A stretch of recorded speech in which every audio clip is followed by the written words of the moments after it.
Right now at 4:30, credit card companies could create lists of gun owners.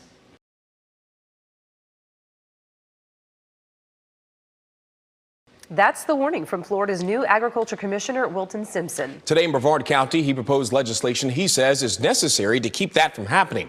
West 2's Scott Heidler walks us through the bill and why Democrats think it's more about politics. Right now at 4:30, credit card companies could create lists of gun owners.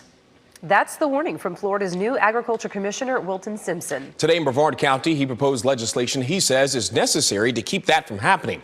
West 2's Scott Heidler walks us through the bill and why Democrats think it's more about politics than privacy.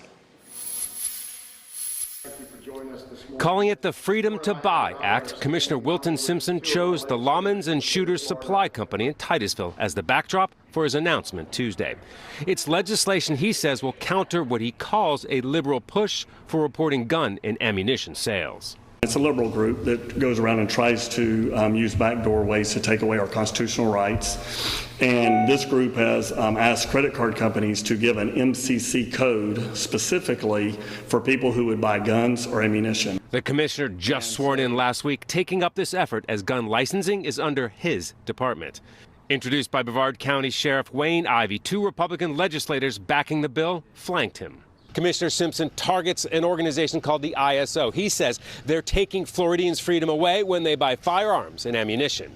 The ISO, which is the International Organization for Standardization, approved the creation of the code last year. They should not be able to identify us, which for the purposes of intimidating and bullying our citizens, and then obviously keeping lists, and then obviously putting those lists on public display. Democrats argue the practice is already done for other dangerous goods, and if you're a responsible gun owner, you have nothing to worry about. This really is a tool for law enforcement to have if someone is making unusual purchases that could be plotting a mass shooting. The proposed legislation would impose a fine of up to $10,000 every time a credit card company assigns the code.